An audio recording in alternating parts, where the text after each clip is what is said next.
Hola amigos, amigas, bienvenidos. Es una gran bendición poder estar con ustedes nuevamente. Ahora ya estamos en el noveno paso o la novena doctrina que incluye lo que es la salvación del creyente en Cristo Jesús, que es la muerte física. Vamos a distinguir tres tipos de muertes, entre ellas la que está involucrada a la salvación provista por nuestro Dios en Cristo Jesús, que es precisamente la muerte física del creyente. Vamos a distinguirla de la muerte física del no creyente y lo que es la muerte espiritual, de la cual ya no vamos a profundizar, ya que hemos hablado en este aspecto en varias ocasiones.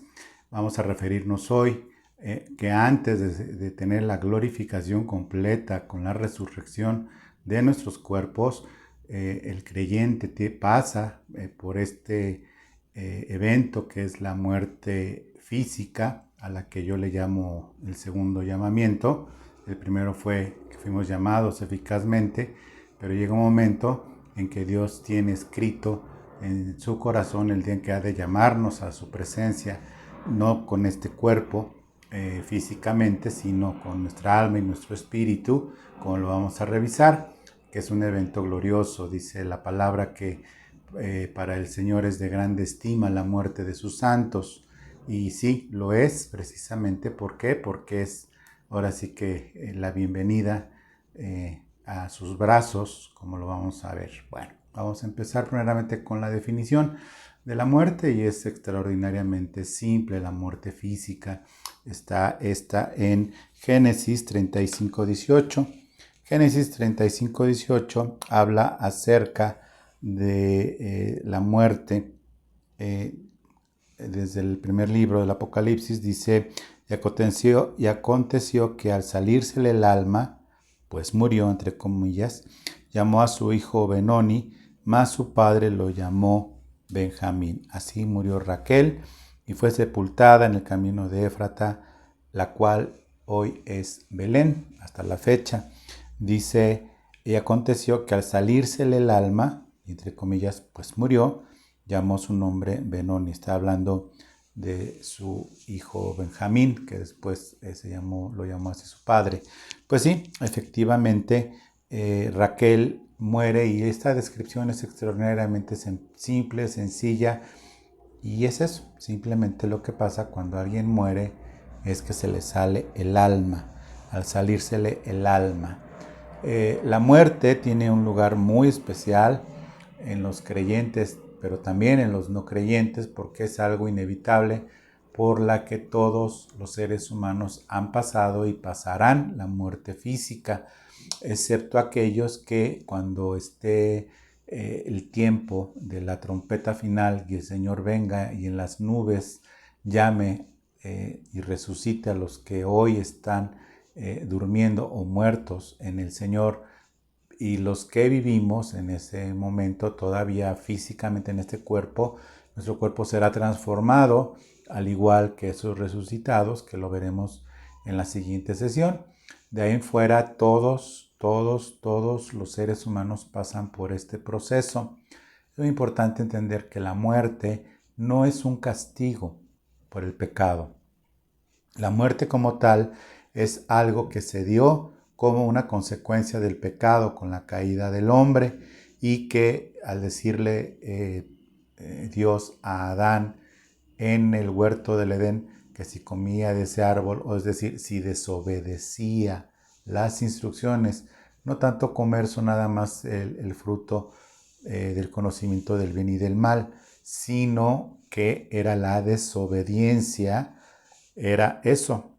Es decir, me explico: por comer del fruto del bien y del mal, el conocimiento del bien y del mal, no es que por eso ya los seres humanos fuimos condenados a muerte. No, fue por la desobediencia de Adán y por la obediencia de Cristo es que tuvimos después salvación. Pero en primer lugar fue la desobediencia, y le dice: de cierto morirás. Y ese morirás, sabemos, como podemos ver en Génesis, que no fue una muerte instantánea, no cayó Eva muerta de momento, físicamente, sino que procedió en primer lugar la muerte espiritual para que después de mucho tiempo, como vivían los humanos en ese momento, muchos años, tuvieran hijos y demás, Adán y Eva, pero ya estaba pronosticada su muerte física, como pasó. 900 años duró la vida de Adán, engendrando hijos e hijas, y todos los que nacían vivos físicamente, pero muertos espiritualmente, como nacimos nosotros. Nosotros nacimos espiritualmente muertos, y ya hemos explicado todos los 8 pasos anteriores, que es precisamente la salvación. Pero de lo que no nos libra el Señor es de la muerte física. A nosotros los creyentes no nos libra de la muerte física, salvo, como ya dije, sea tiempo del arrebatamiento. Entonces la muerte simplemente es que se sale el alma. De hecho, en Santiago lo dice también de una forma diferente, pero finalmente es lo mismo. Déjame leerte el libro de Santiago 2:26. Aquí Santiago lo explica de una manera pues diferente, pero básicamente lo que dice es que porque como el cuerpo sin espíritu está muerto, así también la fe sin obras está muerta, haciendo una comparación con la fe sin obras de fe, que es el fruto del espíritu, y por lo tanto la manifestación de la santificación por parte del espíritu en esta vida, que ya lo estudiamos también. Entonces es muy similar, pero aquí lo interesante es que en Génesis habló del alma, y Santiago aquí está hablando del espíritu. Dice, porque el cuerpo sin espíritu está muerto. Pablo manejaba con mucha claridad espíritu, alma y cuerpo. Al día de hoy, pues la ciencia o el conocimiento del hombre lo reduce a cuerpo y alma y se acabó. El tema del espíritu no lo reconoce, pues por razones obvias, porque está muerto, por eso no lo reconoce, pero ya los nacidos de nuevo entendemos que es cuerpo, alma y espíritu lo que está conformado el hombre de maneras diferentes.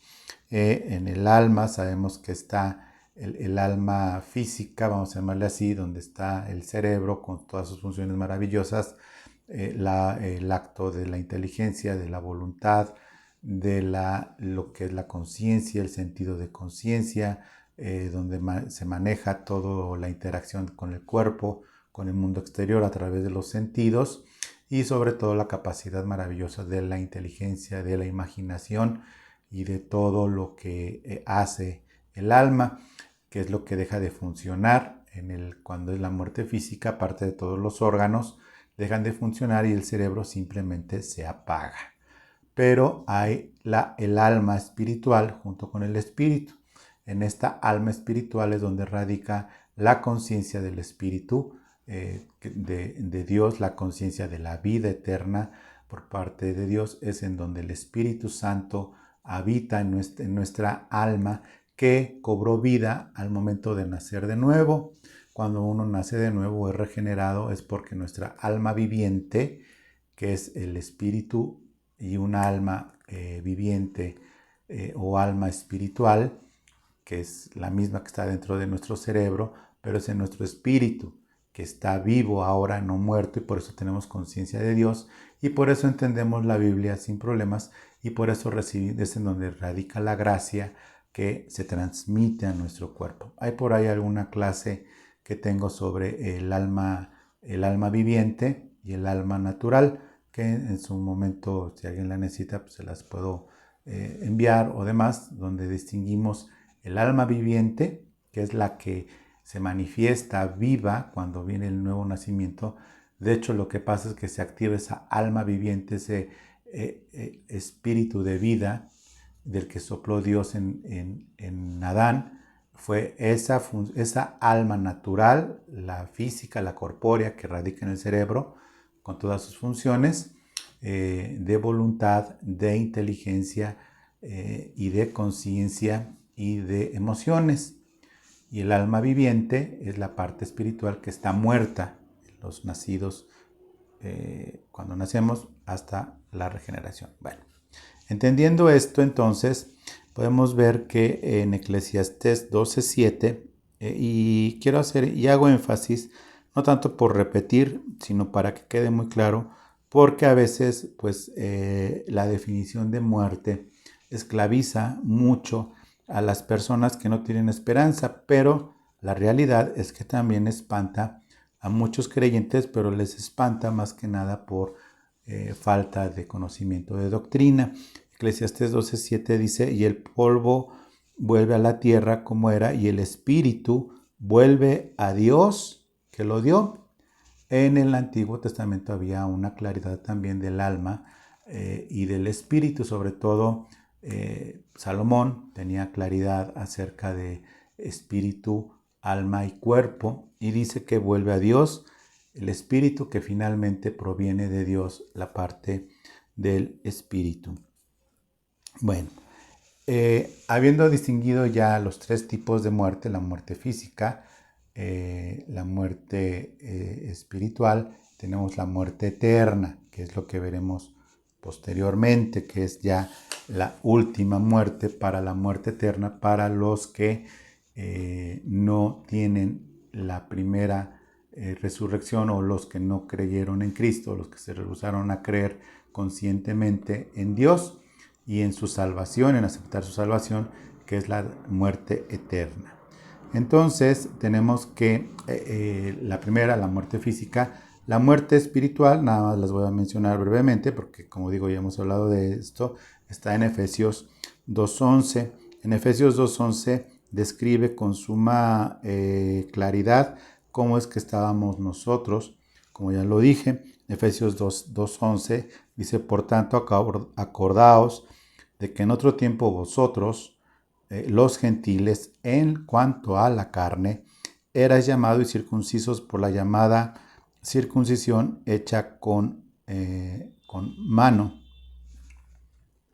Dice primeramente 2:11, nosotros los gentiles en cuanto a la carne, ¿sí? Es decir, estando físicamente en este cuerpo, pero en este mismo cuerpo, pero en Efesios 2:1, perdón, leemos que estando nosotros los gentiles en este cuerpo, que como se dice en la carne, dicen en Efesios 2, pero en el 1, y Él os dio vida a vosotros, estando en este cuerpo físico vivos, estabais muertos en el alma espiritual, estabais muertos en vuestros delitos y pecados, es decir, estábamos vivos físicamente, pero muertos espiritualmente. Y dice que nos dio vida estando y Él os dio vida a vosotros cuando estabais muertos en vuestros pecados y delitos. Y por último, de las tres definiciones de muerte, la muerte eterna, que es la que vamos a ver en Apocalipsis 21, que es de la que nosotros somos librados, repito, nosotros somos librados de esta muerte, la muerte eterna, Apocalipsis 21:8, que es el destino final de los incrédulos o de los que, bueno, aquí mismo lo dice claramente Apocalipsis 21:8, repito, nosotros los regenerados, los que hemos creído en Cristo como nuestro Salvador, de lo que nos salvó y de lo que se trata también la salvación es de la muerte eterna. Es que en Apocalipsis 21:8, al final de los tiempos, después de que resuciten los muertos, no en Cristo, sino todos, dice en Apocalipsis 21:8, pero los cobardes e incrédulos, los abominables y homicidas, los fornicarios y hechiceros, los idólatras y todos los mentirosos tendrán su parte en el lago que arde con fuego y azufre, que es la muerte segunda.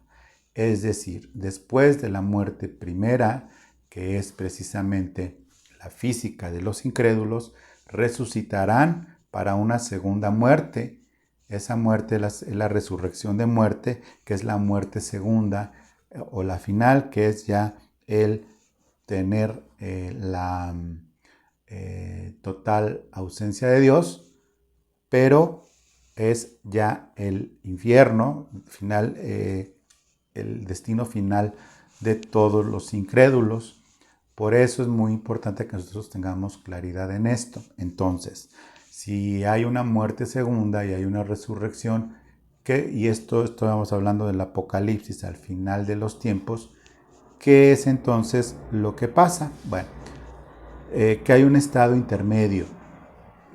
Hay un estado intermedio tanto para creyentes como para no creyentes, antes de Cristo y después de Cristo. Ese antes de Cristo y después de Cristo nos deja entonces, que lo vamos a ver, otra pregunta. Bueno, ¿y qué pasó con los que nunca tuvieron acceso a Cristo por los tiempos o por las distancias? Como es, por ejemplo, no sé, todos los del otro lado del continente, que no sabían que había gente del otro lado del continente, o sea, le hace donde estamos nosotros en México y todo el continente americano, pues ahí había humanos y demás. Bueno, ahí es en donde entra precisamente la descripción de Romanos 1, 2 y 3. Cuando mueren estas personas, cuando murieron todas estas personas que no conocían de Cristo, serán juzgadas conforme a su conciencia. Y entonces se fueron a un estado intermedio, que lo que se conoce como el paraíso, para esperar su resurrección y todo, pero que no sabemos ahí cómo funciona el asunto con respecto a Dios, o bien el otro, que es otro estado intermedio de muerte, antes de la muerte final o segunda que acabo de leer en Apocalipsis, de todos estos y demás, fueron a un lugar llamado el Hades. El Hades o el Seol, que tiene diferentes nombres y que lo vamos a estudiar. Porque esto entonces nos lleva, en primer lugar, a una primera conclusión. La primera conclusión es que Dios no hizo al humano para que desapareciera cuando muriera, que es pues la ilusión de muchos incrédulos, que pues no hay vida después de la muerte, ¿no? Después de la muerte hay muerte para los incrédulos.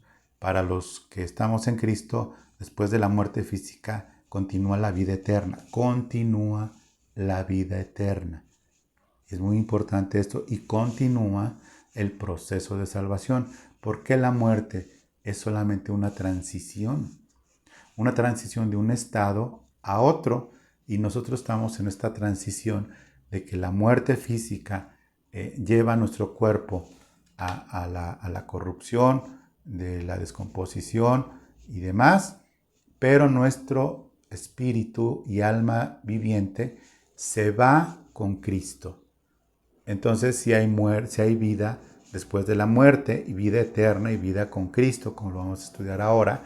Pero para los incrédulos también hay una transición, pero no con Cristo, sino a un estado de castigo previo al destino final, que es el infierno, y es el Hades, precisamente, y lo describe más adelante Cristo mismo, pero lo vamos a estudiar.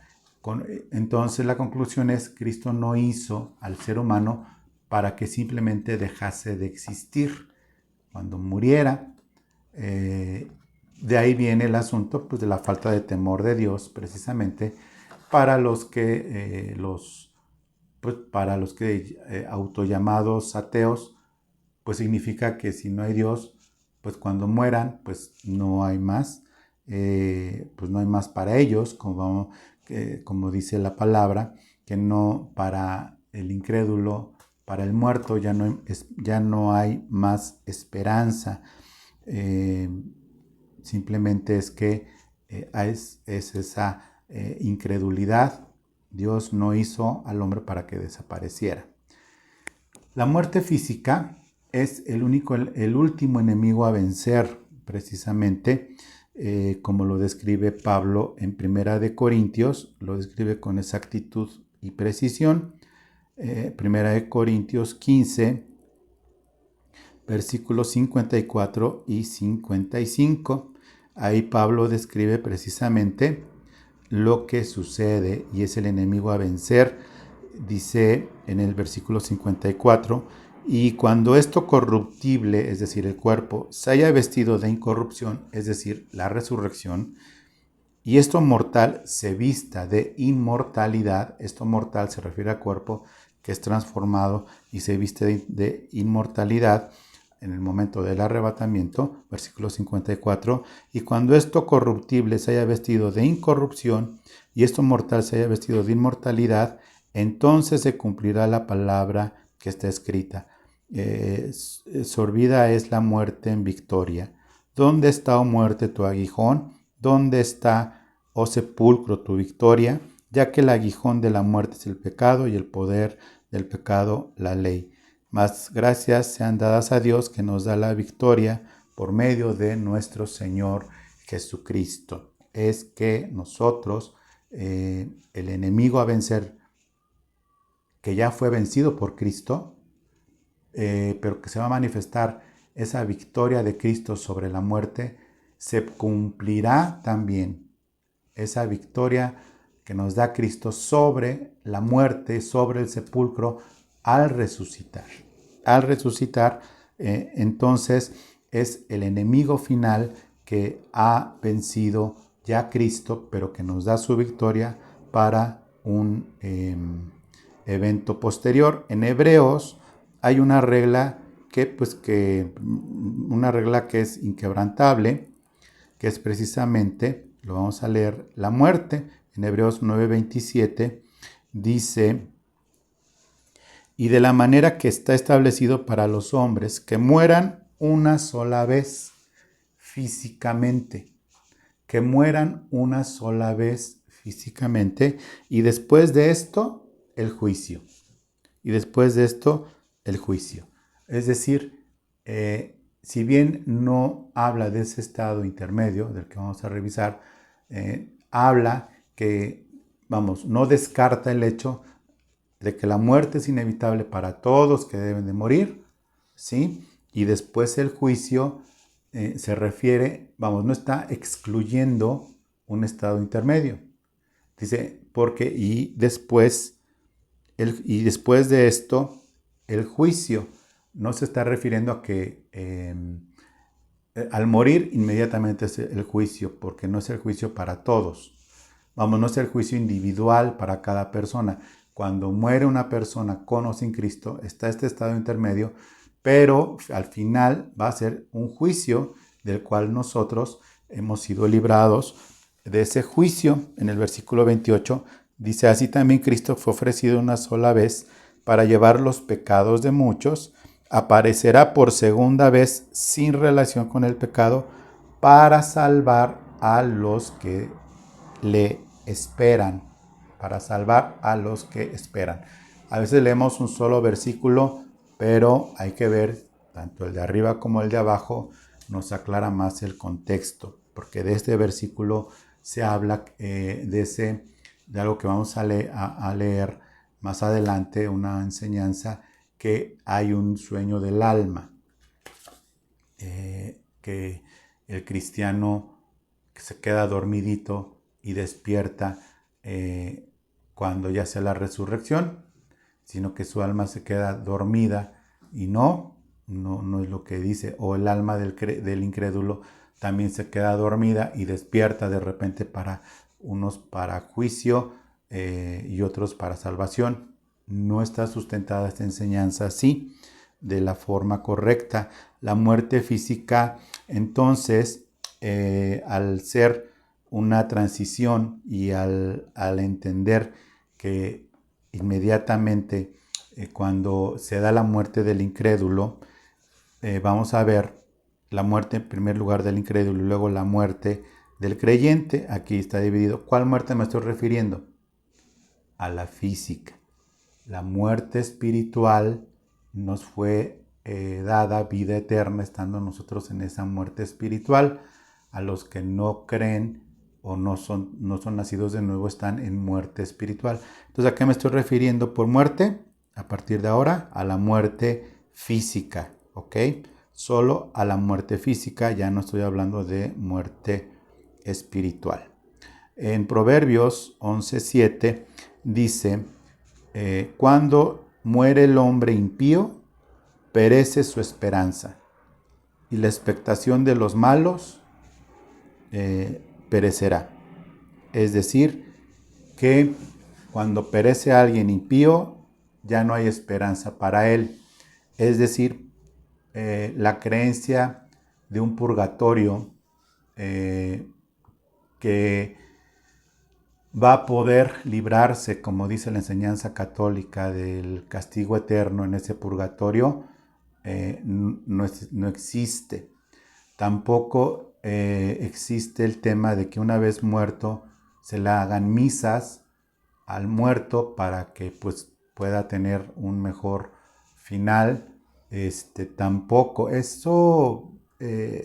doctrina católica fue, y por eso no están incluidos en algunos libros apócrifos del Antiguo Testamento, como Macabeos, que habla algo al respecto, y otros libros apócrifos que no son incluidos en la Biblia, pero como le dicen, la Biblia protestante, que es la Reina Valera 1960, en los libros apócrifos sí menciona algo al respecto, sobre que rezarle a los muertos, platicar con los muertos o rezarle a los muertos o hacer algo por ellos. De ahí surge esta doctrina católica, pero no está aceptada por Dios. Cuando perece el impío, perece también su esperanza.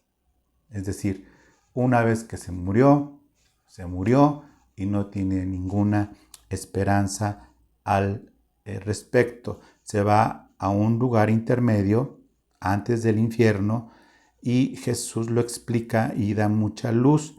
Si bien lo platica esto Jesús en una parábola, nos da el principio espiritual. Y esta parábola viene en Lucas 16, del versículo 19, al 31. Y todo esto lo está enseñando Jesús en Lucas, a través de parábolas, y habla acerca de una parábola que se llama El rico y Lázaro. Voy a empezar a leer entonces. Había un hombre rico que se vestía de púrpura y lino fino y hacía cada día banquete con esplendidez. Había también un mendigo llamado Lázaro que estaba echado a la puerta de aquel, lleno de llagas, y ansiaba saciarse de las migajas que caían de la mesa del rico, y aun los perros venían y le lamían las llagas. Aconteció que murió el mendigo y fue llevado por los ángeles al seno de Abraham, y murió también el rico y fue sepultado. O sea, el rico fue sepultado, pero el mendigo fue llevado, que murió y fue llevado a los ángeles al seno de Abraham, no su cuerpo físico, murió tanto al igual que el rico. Y en el Hades alzó sus ojos estando en tormentos y vio de lejos a Abraham, el que se fue sepultado nomás. Él apareció en el Hades y vio a Abraham y dice, y a Lázaro en su seno. Entonces él, dando voces, dijo, Padre Abraham, ten misericordia de mí y envía a Lázaro para que moje la punta de su dedo en agua y refresque mi lengua, porque estoy atormentado en esta llama. Pero Abraham le dijo, hijo, acuérdate que recibiste tus bienes en tu vida y también los males, pero ahora este es consolado aquí y tú atormentado. Además de todo esto, una gran sima está puesta entre nosotros y vosotros, de manera que los que quisieren pasar de aquí a vosotros no pueden, ni de allá pasar para acá. Entonces le dijo el rico muerto, te ruego pues, Padre, que le envíes a la casa de mi padre para que lo enviara a Lázaro, que también ya estaba muerto, pero en el seno de Abraham, que lo envíes, porque tengo 5 hermanos, versículo 28, para que les testifique a fin de que no vengan ellos también a este lugar de tormento. Versículo 29, y Abraham le dijo a Moisés y a los profetas tienen, óiganlos. En el versículo 30, él entonces dijo, no, padre Abraham, pero si alguno fuere a ellos de entre los muertos, se arrepentirán, perdón. Mas Abraham le dijo, si no oyen a Moisés y a los profetas, tampoco se persuadirán, aunque alguno se levantare de entre los muertos. Y está viendo aquí una referencia de Cristo mismo, si alguno se levantare de entre los muertos, aún así el que no cree, no cree. ¿Por qué? Porque no está predestinado para salvación, así de simple. Bueno, si bien es cierto, es una parábola, Jesús lo ubicó dentro del contexto hebreo, por eso utiliza a Abraham como el seno de Abraham, que se entiende que fue alguien que fue justificado por su fe antes de la ley de Moisés. Antes de la ley de Moisés fue justificado Abraham, como podemos leer en Romanos 4. ¿Ok? Jesús lo llama un lugar intermedio, después por toda la doctrina que posteriormente enseña Pablo, ubica algo que los hebreos ya sabían y que se los recuerda. O sea, no fue ninguna cuestión que fuera nueva en ese momento, porque nadie le discutió cómo que el seno de Abraham, pues que eso es nuevo, eso no lo sabíamos. No hicieron ningún comentario como si fuera algo nuevo los fariseos. Se sabía que había un lugar intermedio en la cultura hebrea, en la doctrina hebrea, en la ley, de alguna forma se entendía que había un lugar intermedio que era este seno de Abraham, y ubica, si bien es cierto también que puede no ser exactamente literal, porque es una parábola, tanto Abraham como Lázaro como el rico. Son figuras que se usan en esta parábola, Cristo las usa en esta parábola para entender un principio espiritual, que es un lugar intermedio, ¿sí? En donde no se puede pasar ya una vez muertos, tanto unos como los otros, no se pueden intercambiar de lugar, es decir, que vayan los del seno de Abraham a ayudarles a los que están aquí en un tormento. Estos están siendo consolados y están bienaventurados, acomodados ahí en un bienestar, y estos, los otros que están del otro lado de un muro imaginario, en el sentido también de separación, los que están siendo atormentados porque así murieron. ¿Por qué? Porque en el contexto hebreo, como dice Jesús, ni a los profetas ni a Moisés escucharon.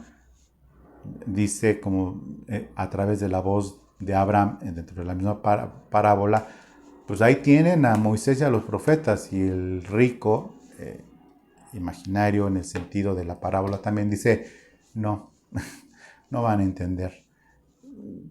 Manda a Lázaro para que les advierte, se arrepientan y no vengan aquí.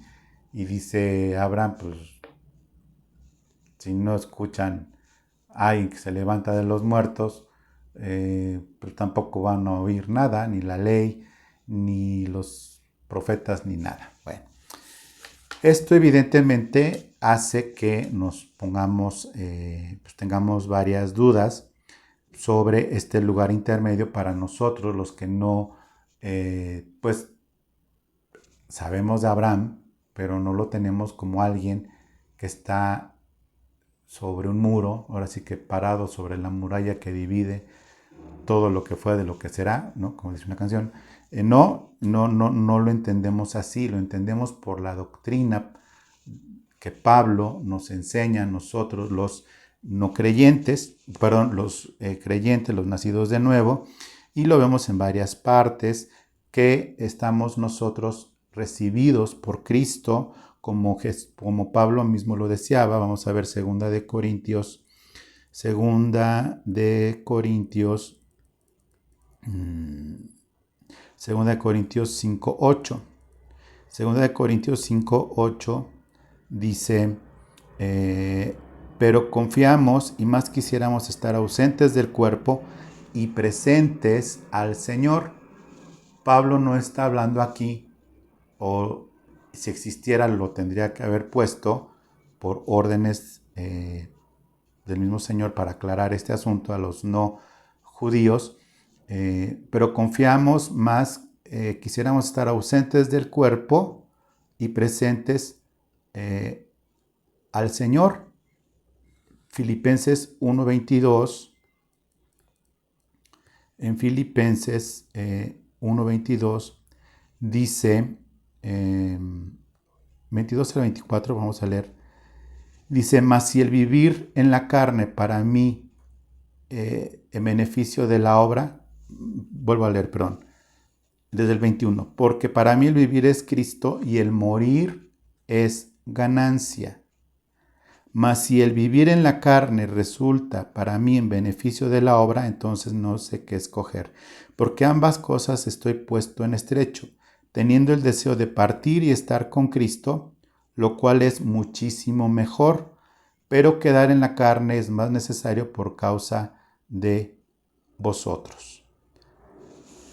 Aquí Pablo está diciendo algo pues con una claridad que no hay mucho que añadirle, porque Pablo, si se le añadiera entonces lo de un estado intermedio de descanso, tendría que haber dicho,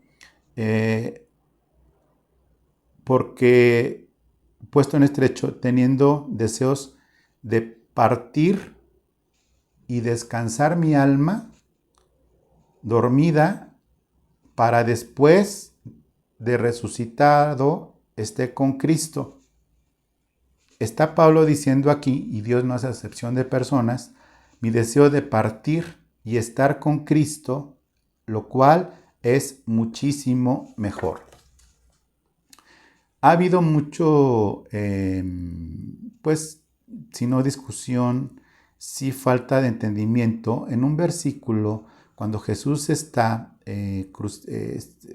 crucificado y está muriendo, y el famoso palabras que le dice Jesús a uno de los ladrones que está crucificado de un lado y del otro está otra persona crucificada ahí, al que reconoce a Jesús, cuando le dice en el versículo 42, acuérdate de mí cuando vengas en tu reino, hablando precisamente de la segunda venida. Él lo reconoce que es el Salvador y que va a regresar. En ese momento tiene la revelación, estando él crucificado. Y Jesús entonces le dijo, de cierto te digo que hoy estarás conmigo en el paraíso.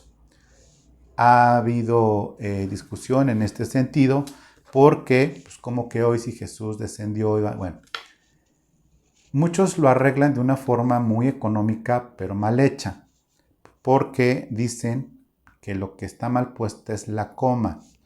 Dice, de cierto te digo hoy, coma, que estarás conmigo en el paraíso.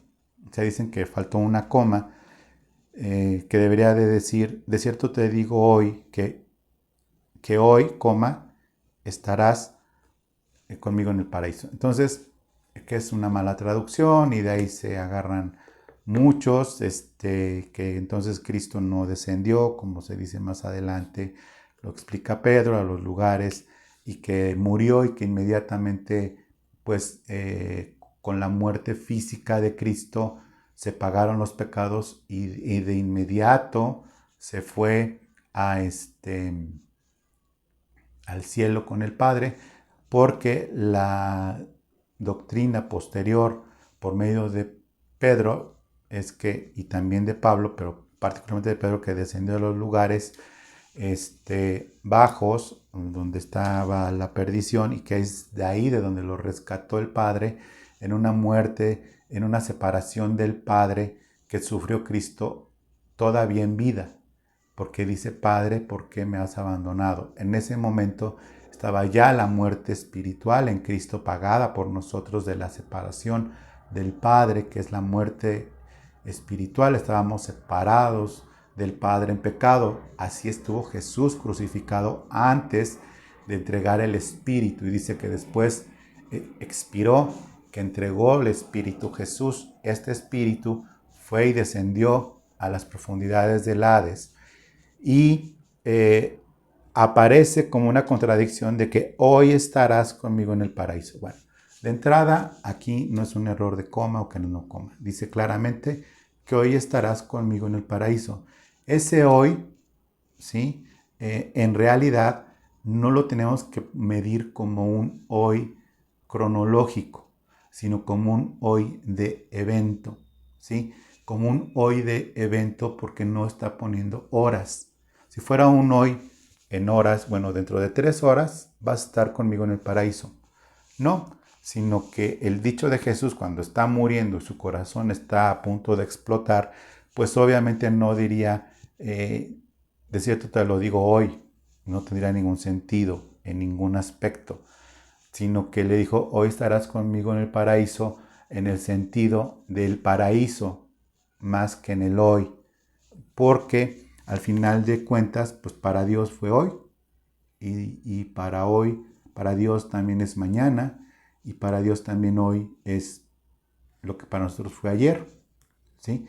Entonces, no hay que buscarle donde no hay nada que encontrar. Lo que sí fue claramente dicho en el paraíso. Es decir, cuando un creyente muere, se va de inmediato al paraíso, a los brazos de Cristo. Se va a ese lugar intermedio que no es el cielo, a ese paraíso donde está el Señor Jesús esperándonos. Nos recibe el Señor Jesús, nos recibe y estamos, pero todavía incompletos porque solo está nuestro espíritu y nuestra alma, todavía no está nuestro cuerpo. ¿Por qué? Porque lo que nosotros esperamos es precisamente lo que en donde esperamos que se termine y se culminen los tiempos. Segunda de Corintios, vamos a regresar, Segunda de Corintios 5, Segunda de Corintios 5, 1 y 2, dice, porque sabemos que si nuestra morada terrestre, este tabernáculo, que es el cuerpo, se deshiciere, tenemos de Dios un edificio, una casa no hecha de manos, eterna en los cielos. Y por esto también gemimos deseando ser revestidos de aquella nuestra habitación celestial. Pues si seremos hallados vestidos, pues así seremos hallados vestidos y no desnudos. Bueno, lo que Pablo aquí está diciendo es que al estar en este momento intermedio, ya sin cuerpo, porque se quedó aquí en esta tierra, ese cuerpo que va a ser resucitado a nuestro cuerpo, estamos en ese lugar intermedio que también se muestra en Apocalipsis 14:13. En Apocalipsis 14:13 dice de la siguiente forma. Apocalipsis 14:13 dice, oí una voz desde el cielo, me decía, escribe, bienaventurados de aquí en adelante los muertos que mueren en el Señor. Sí, dice el Espíritu, descansarán de sus trabajos porque sus obras con ellos siguen. Es decir, las obras que hicimos en esta tierra no son olvidadas, no son echadas en un baúl, sino que esperarán para ser evaluadas en el tribunal de Cristo, como también lo enseña Pablo, pero lo vuelvo a leer, pero por favor léelo con calma. Oí una voz que desde el cielo me decía, escribe, bienaventurados los que de aquí en adelante, los muertos que mueren en el Señor. Sí, dice el Espíritu, descansarán de sus trabajos, porque sus obras con ellos los siguen, pero no dormidos. Descansarán en el Señor en un lugar de absoluta quietud, de absoluta santidad, perfección, descanso, bienaventuranza, bienestar, libres del cuerpo, libres de la gravedad, libres de la enfermedad, libres de los problemas, libres de todo lo que este mundo nos ha estado atormentando, por llamarlo así, de esta forma. Son bienaventurados. También en Apocalipsis 6 habla sobre este lugar, Apocalipsis 6, del 9 al 11, dice de la siguiente forma: Cuando abrió el quinto sello, vi bajo el altar las almas de los que habían sido muertos por causa de la palabra de Dios y por su testimonio que tenían, y clamaban a gran voz diciendo: ¿Hasta cuándo, Señor, santo y verdadero, no juzgas y vengas nuestra sangre de los que moran en la tierra? Y se les dieron vestiduras blancas, y se les dijo que descansasen todavía un poco, hasta que se completara el número de sus consiervos y sus hermanos, que también habían de ser muertos como ellos. Aquí evidentemente está hablando de los judíos que pasaron por la tribulación y fueron sacrificados. Bueno, esto no es exclusivo para los judíos que salieron de la tribulación y que murieron y que están pidiendo justicia. Dios no hace excepción de personas, porque esto no excluye a todos los que dijeron en Apocalipsis 14, bienaventurados los que ahora mueran en Cristo. Bueno, como no hay excepción de personas, hay un lugar intermedio que nosotros vamos a estar, si ya estamos con el Señor y no y ya fuimos arrebatados, vamos a estar viendo a estos, pero en el mismo estado, en ese estado de vestiduras blancas, es que descansasen todavía un poco de tiempo hasta que se completara el número. Dice que se les dieron vestiduras blancas y se les dijo que descansasen todavía un poco de tiempo, y a nosotros nos da igual el mismo trato. Se nos dan vestiduras blancas y que descansamos con el Señor, pero vamos a estar viendo nosotros, ya fue el arrebatamiento, vamos a estar igual que ellos, descansando todavía, que se les da el mismo trato. ¿Por qué? Porque tienen que esperar todo lo que pasa en la gran tribulación. Entonces, pues eso es lo que nosotros vamos a tener esta bendición. ¿Cómo sabemos entonces, cómo terminamos de amarrar que esa enseñanza de cuando un cristiano muere, pues entra en un estado de reposo y demás? Bueno, pues vamos a leer 1 de Tesalonicenses 4, que dice en el versículo 13, 13 al 18, tampoco queremos, hermanos, que ignoréis acerca de los que duermen, ¿ok? De los que duermen, para que no os entristezcáis como los otros que no tienen esperanza. ¿Quiénes son los que duermen? Bueno, porque si nosotros creemos que Jesús murió y resucitó, así también traerá Dios a Jesús a los que durmieron en él. Por lo cual decimos esto en palabra del Señor, que nosotros los que vivimos, que habremos quedado de la venida del Señor, no precederemos a los que durmieron. Hasta ahí sigue diciendo los que durmieron. Porque el Señor mismo, con voz de mando, con arcángel, con trompeta de Dios, descenderá del cielo. Y es en donde aquí dice: y los muertos en Cristo resucitarán primero. Es decir, dormir y muertos son sinónimos para Pablo. No es que duerman, porque alguien que duerme no está muerto, ¿sí? Pero no quiere decir que su alma está dormidita y su cuerpo muerto. Dice que están muertos, porque dice: y los muertos en Cristo resucitarán primero. Es decir, Pablo usa como consuelo a las personas como un sinónimo de dormir, en cuanto a que están con Cristo y su alma están en ese descanso y en ese reposo, que es lo que sucede, pero no está hablando del lugar físico, sino está hablando del estado, para que se entienda que alguien que está durmiendo, ¿sí?, está vivo, pero está dormido y está descansando. Pero en lugar de decir los que están dormidos en su cama, no, sino los que están dormidos descansando en el paraíso, ¿sí? Al final son los muertos en Cristo. Serán nuestros cuerpos resucitados si es que no fuimos arrebatados. Dice, pero si Los muertos en Cristo resucitarán primero. Versículo 17. Luego nosotros los que vivimos en el cuerpo y no estamos dormidos en el sentido de ya estar en el paraíso, los que hayamos quedado seremos arrebatados juntamente con el Señor en las nubes para recibir al Señor en el aire y así estaremos siempre con el Señor. Por lo tanto, alentados los unos a los otros con estas palabras. ¿Ok?